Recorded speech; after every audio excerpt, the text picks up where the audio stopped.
to you. I'm Shelia Dean, and I was recently elected president of my teeny tiny growing grassroots campaign last month, and so we filed our House Committee resolution. So it is in draft right now. There is legislation being put together. I have signed an NDA, so I cannot give the details, but I'm very proud of the work that the committee has done together to put that together. It took several months, and writes and rewrites and research and lots of belly aching and public awareness. But I think now it is go time. Now is the time to do the most action and be the most visible for what we're doing, because we have the law to push, and we have something concrete to do.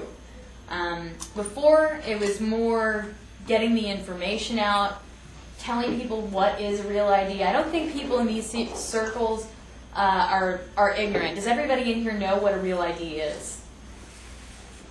More or less. Okay. What is it? I don't know. Well, I passed around a pamphlet, and in the pamphlet, I hope everybody got one. Did everybody get one of these? Yeah. Okay, let me get one so I can make sure that I'm looking at the same thing you're looking at. If you don't have one, Brad has them back here.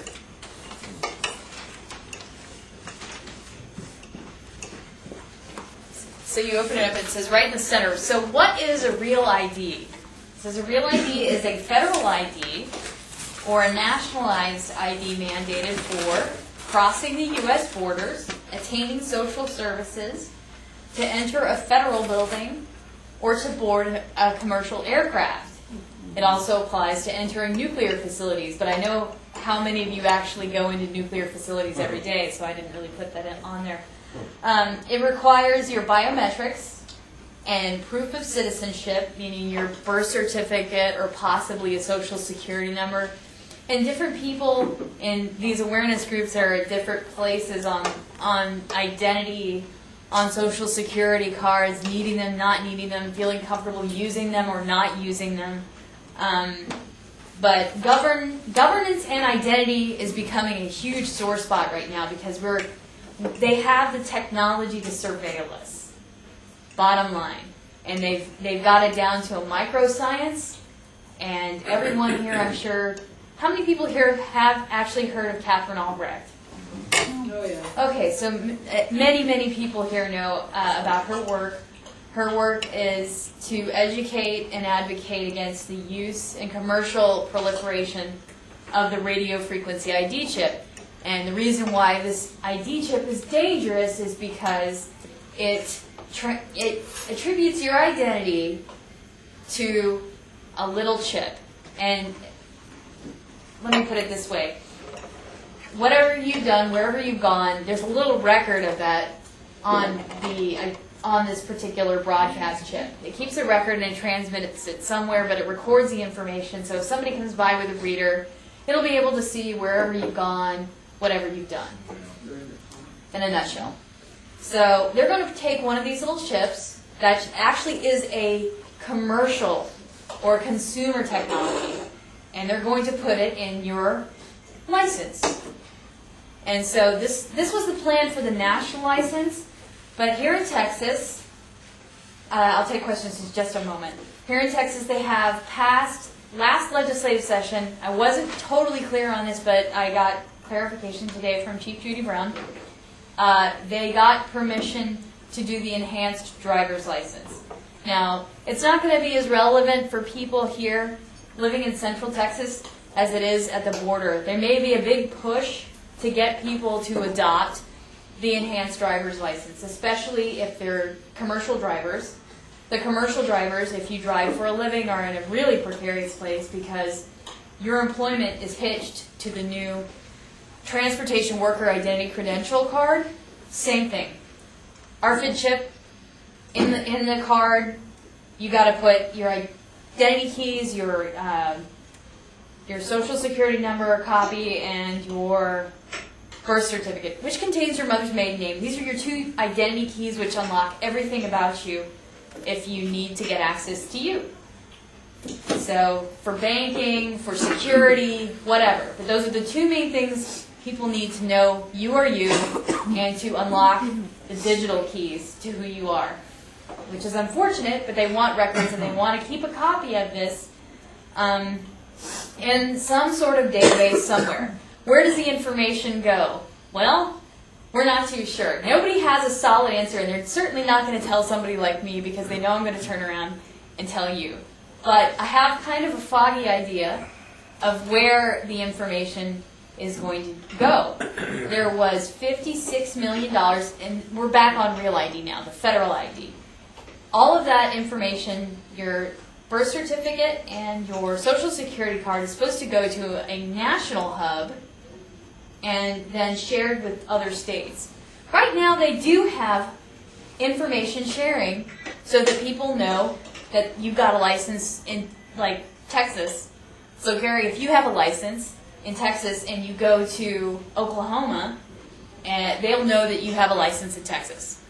So that's if you leave the state and you go to Idaho, they're going to know that you have a license in Texas, so that there's not a duplication of efforts. Okay, they have that now. Chief Judy Brown explained that to me today as one of their reasons to have a national ID. They don't really need it. It's a duplication of effort. And that's one of the key points that I'm bringing up to legislators. You do not need this legislation. They want the legislation because it expands the powers of the Department of Homeland Security to put conditions on your identity. And those conditions are basically the official purposes. And whatever those official purposes are, at the discretion of the Department of Homeland Security. So at the end of the day, if the Department of Homeland Security decides that you need a real ID to buy clothing, enroll your children in school, go to the bank, get a job, enter an employment contract, anything, okay, that is what your real ID will be used for. And if you don't have your real ID, you will not be able to do these things, period. Okay, so we have to stand up as a state, along with many other states who have said, thanks but no thanks. The other thing that people don't really know about Real ID is that you, or the state and the body of the people, can say thank you but no thank you. That it's a voluntary, mandatory mandate. I just wanted to interject. My wife flies for Continental Airlines. It's already being implemented with all the employees. And in all the airports, FTA, they control all of it. A transportation worker identity credential. Yeah. Transportation so, worker. It's coming down already. It's already implemented. You're talking things that have already happened. They are happening. Basically, we don't. But if you get a new passport, you've got it. It's in every new passport. Mm-hmm. The driver's license. Yeah. Well, it's not in your driver's license yet. But last time I flew, it was the first time I'd ever seen them do this. They had a machine where they did this to my driver's license. That is the strip. Who has a Texas driver's license? I can show you the anatomy of what's on your license right now. Betty has one. She's gonna allow me to use her license to demonstrate. He just got his in the mail yesterday. Brand new. Oh, hey. Brand new. Yeah. Only one other thing. It's already all of the. You have a reader?